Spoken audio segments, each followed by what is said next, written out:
Hello guys, we are back with our next lecture. In this lecture, let us go through the next concept that is emails, guys. So basically, emails, the full form of email is electronic mail, guys. Okay, yes. So let us start our discussion. Okay, so the initial stages of emails, we are able to send only the text format, guys.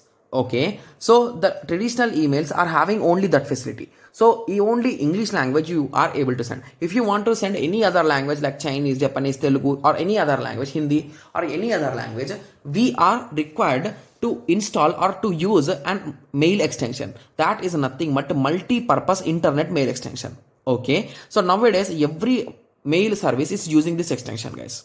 Okay, so how exactly this mail services will work? So basically here UA is nothing but a user agent, guys. So assume that this is my mail which I want to send. Okay, so first on my client side I will write the mail, right? Yes, and I will start sending it to the receiver, so to my friend. So I will send it. So once I send it, the mail will be received by MTA client. MTA is nothing but a message transfer agent, so he is the one who will transfer the message in the internet. Okay, so he will transfer the message and it will be received by MTA server. Okay, so MTA server will it will do is it will store here, guys. Okay, so whenever the client, the user 2, that is nothing but our receiver, will come and check his mails, so these mails will come to his system. So this is the concept of electronic mails. Okay, so here layer by layer we use different protocols.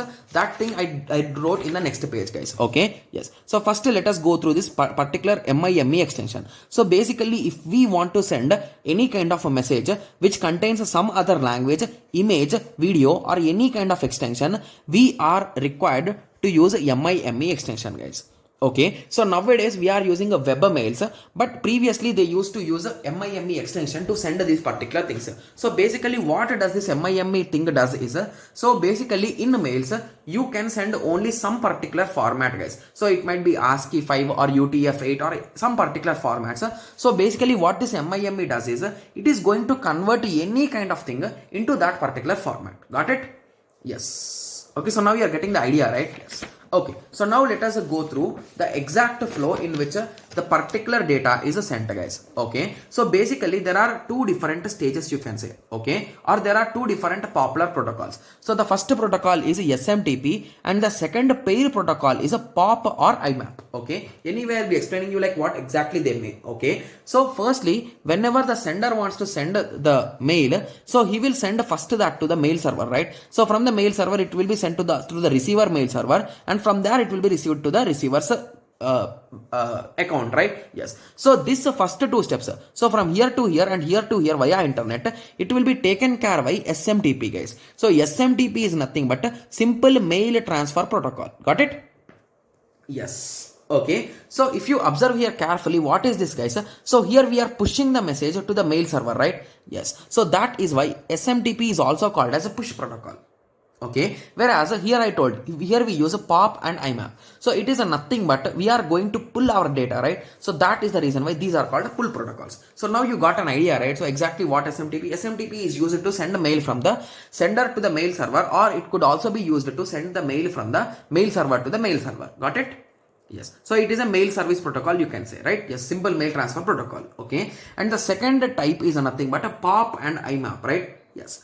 So to receive the mail, we need any one of these protocol, guys. To be clear, the major concept with respect to this is, so what is POP3 full form? It is nothing but a post office protocol, and it uses a 110 as a port number, guys. Okay, so the major advantage with respect to this POP3 is, so 3 is nothing but the version here, guys, the latest version. Okay, so it is a simple with limited functionality. So here we are having only limited functionalities. When it comes to IMAP, so the full form of IMAP is nothing but Internet Mail Access Protocol. Okay, so it is having a mail arc. So let us go individually. So here it is having very limited functionalities. So it is going to have login using username and password. So you will be logging into your server using your username and password, and we will have two modes here, guys. So the first mode is a cut and paste. So basically from the mail server, you will cut your particular mail. So basically you will select mail 1 and you will cut it and you will paste it in your system to save it. So in that way, or you can do copy paste. So these are the two methods which you can do. Okay, coming to IMAP. So to be clear, other than POP3, IMAP is an advanced algorithm or advanced method of mail receiving, guys. So it is here we are having mail organization. So you can create multiple folders and you can store those mails. Similarly, you can read the headings. So basically, if you got a mail and if you are using POP3, you need to download it before reading even the heading, guys. So what your friend wants to say, to just read that subject, you need to download it. So that is a small disadvantage with respect to POP3. Okay, so we can do header reading, we can do partial downloads, we can do file organization. So these are the advantages with IMAP. Got it? Yes. So I think this is all about normal traditional emails, guys. So now you got an idea, right? So how exactly these are working? Okay. Yes. So the last type which we use nowadays is a web mail service. Okay. So in a web mail service, we use HTTP in both the here and here, guys. So we use HTTP here and we use HTTP here. But to transfer the mail in between servers, we will use SMTP. Got it? Yes. Okay. So anyway, these questions which they ask in the examination are easy, guys. So that is the reason why we don't need too much knowledge on this, and don't waste time reading these topics, guys. Okay, because some partial knowledge will be enough. So basically whatever we discussed till now, if you are having clear idea about how they are exactly working, it will be enough. It will be more than enough, guys. Okay, yes. So in the next lecture, we will be discussing about FTP. That is nothing but file transfer protocol. Okay, yes. So let us meet in the next lecture. Thank you. Thanks for watching. Like, share and subscribe for more awesome videos like this. Thank you.